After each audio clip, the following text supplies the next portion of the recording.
Donc, salut, c'est Maxime pour Ciné Techno. Je suis super excité aujourd'hui parce que je suis avec la réalisatrice du film Critique, Courtney Roy.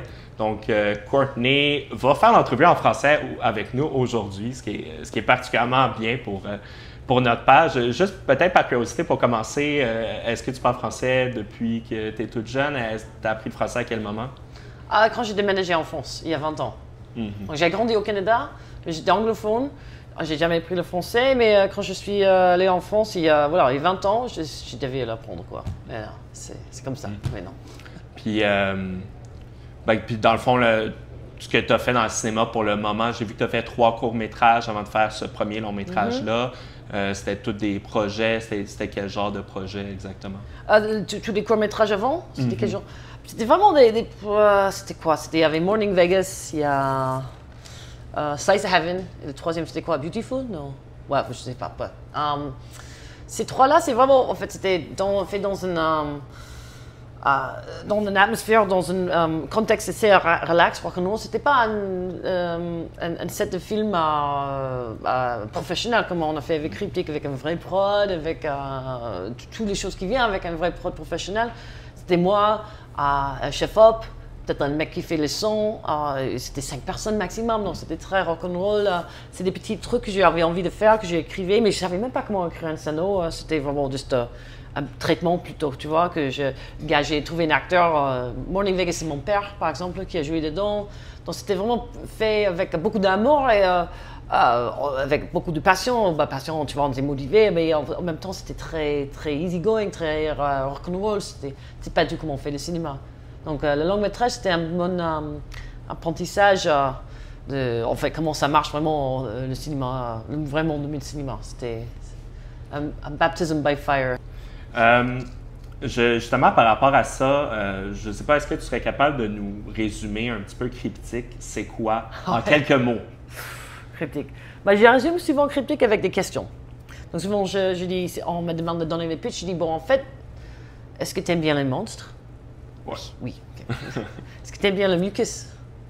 J'imagine. Oui. Est-ce que tu aimes bien les scènes de sexe très mal à l'aise? Ouais, on va y aller. Oui, voilà. Il faut voir, ça c'est cryptique, voilà. Et souvent ça marche. C'est intéressant. Ouais. C'est intéressant. Peut-être justement par rapport à ça, bon là, on a 3 thématiques, là, les scènes de sexe, le mucus et le monstre. Ouais. De quelle manière est-ce que ce projet-là est né? Donc, on a ces 3 thématiques-là. Est-ce que les 3 thématiques étaient un point de départ pour le projet? De quelle manière est-ce que c'est né? Non, pas forcément. C'était plutôt avec Paul l'écrivain. Quand on avait en fait commencé de travailler sur le scénario, lui, il a écrit, mais on a fait l'histoire ensemble et on a travaillé beaucoup très proche, très ensemble pour développer l'histoire. Et en fait, moi, j'ai voulu des aspects, des éléments surnaturels là-dedans, paranormal et tout comme ça. Donc, pour moi, c'était moi, le mucus, les choses comme ça, c'est, tu vois, que on a développé ensemble. Mais moi, c'était important d'avoir ces trucs de monstres qu'on a créés nous-mêmes, qui pas forcément monstres basés sur d'autres mythes ou les légendes qui déjà existants. Le mucus. Après, les scènes de sexe, ça, c'était aussi... si on voulait mettre des sexes, on voulait que c'est des trucs un peu... On n'est pas forcément confortable ou que des choses parce que il y a tellement de scènes de sexe dans les films qui sont romantiques, qui sont stéréotypiques, qui sont clichés, qui sont ringards et tout ça, qu'on ne voulait pas faire ça. On préfère faire des choses... nous, on trouvait un peu plus vrai parce qu'il y a des moments aussi dans la vie que parfois le sexe, c'est pas juste toujours un truc filtré avec des roses, des pétales de roses qui tombent, tu vois. Donc, c'était ça. C'est intéressant cet aspect-là parce que si on rentre peut-être un petit peu plus dans le film, au début, on rencontre la personnage principale qui est... elle habite dans un environnement qui est quand même assez, disons, coloré. Il me semble qu'elle a un chat chez elle, il y a du rose et tout. De quelle manière est-ce qu'on vient mixer, ces scènes de sexe là, glauque avec un environnement qui est au départ assez coloré? Ça, c'est un truc aussi avec mon travail photographique. Ça fait longtemps que je suis photographe et ça, c'est en partie un peu mon travail. C'est très coloré, mes photos. Beaucoup de lumière de jour. C'est pas des trucs très noirs. En fait, c'est des atmosphères... assez, pas gay, mais voilà, vivant, lumineuse, tout ça, mais en même temps, en dessous, tu as une sorte de courant de noirceur, d'humeur noire même, tu vois, qui est en dessous. Beaucoup des choses un peu kitsch, des choses qui, en forcément, qu'on n'associe pas avec des choses bizarres, glauques et tout ça. Et j'aime bien ces contrastes. j'ai pas fait un film d'horreur, je pense pas que c'est pas un film d'horreur, mais un film bizarre ou un film, moi j'appelle ça peut-être un sexual cycle thriller, quelque chose comme ça, mais de pas utiliser tous les codes ou des esthétiques d'un film comme ça. Moi j'aime bien l'idée de contraste qui en fait, pour moi, on renforce en fait les choses bizarres qui passent parce que tu es dans un monde qui est coloré, qui tu associes pas du tout avec des choses glauques.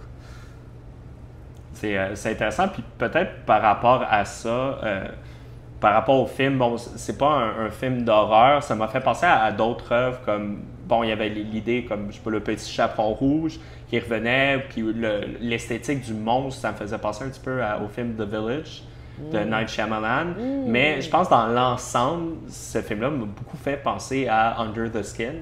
Je sais pas si pour toi, ça avait été une inspiration ou si c'est deux films que tu n'as pas vus. Non, après j'adore Under the Skin, mais c'était pas forcément une inspiration. Après quoi, tu as dit The Village et c'était quoi l'autre film? Under the Skin, oui. Under the Skin, mais il y avait The Village, il n'y avait pas un autre film? Tu as parlé de Chaperon Rouge, c'est ça la fable, le mythe, ouais. C'est intéressant parce que moi j'aime beaucoup The Village en fait, c'est vrai. J'ai pas pensé ça directement, mais quand tu le dis, j'ai dit ouais, c'est peut-être ça fait penser à ça avec le monstre. Sauf que eux, le monstre, c'est un truc, c'est eux qui l'ont créé évidemment pour, voilà. Bon, un petit spoiler pour The Village. Mais moi, en fait, j'ai pensé déjà, j'ai pas pensé chaperon rouge, mais beaucoup de gens pensent à ça. Nana, toute seule dans la forêt avec son chaperon, évidemment rouge. Mais moi, j'ai pensé à le film directement Don't Look Now de Nicholas Roeg. Donc moi, j'aime beaucoup ce film, qui est un film que je tiens beaucoup au cœur, que c'est un de mes films préférés. Et moi, j'adore le graphisme de le truc rouge, qui est assez symbolique, assez fort visuellement, mais aussi même qui c'est un motif qui peut dire plein de choses que j'aimais bien. Donc du coup, bon, je peux pas dire trop de spoilers, hein, je sais pas. Voilà. Donc voilà, c'est ce genre de costume qui te donne la possibilité de transformer, tu vois, de métamorphose, tout ça, qui je trouve intéressant. Après, tu veux savoir aussi d'autres peut-être films qui m'inspirent, c'est ça ou... Certainement. Quoi d'autre?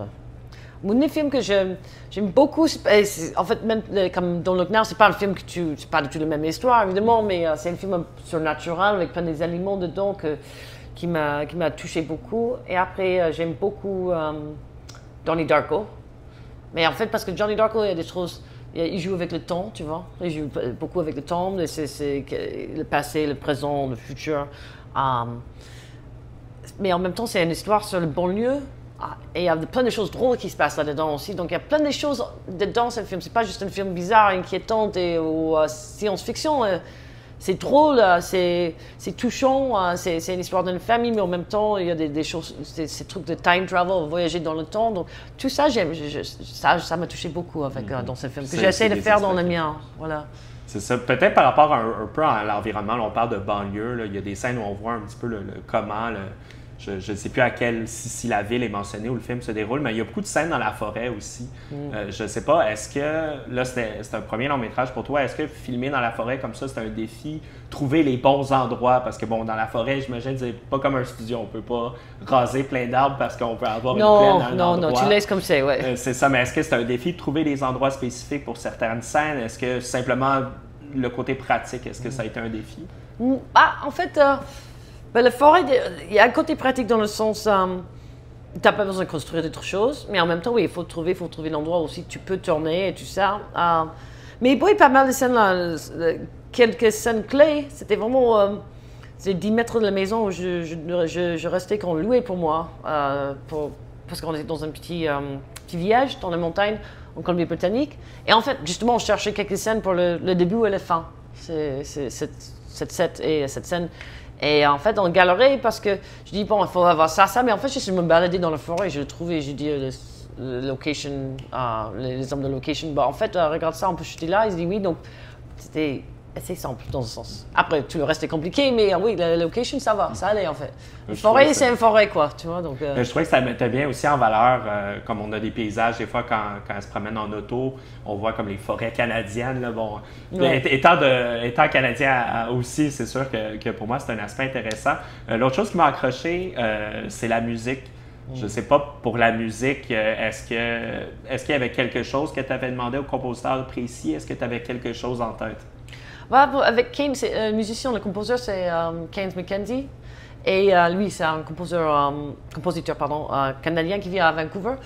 Avec lui, bon, évidemment, il est super créatif, il a fait super musique, mais en fait, on voulait éviter des clichés, des stéréotypes des films thriller, films d'horreur, tous ces trucs qui, en fait, dès que tu entends la musique, tu sais c'est une scène bizarre ou dangereuse ou suspense qui va passer. On voulait éviter ça.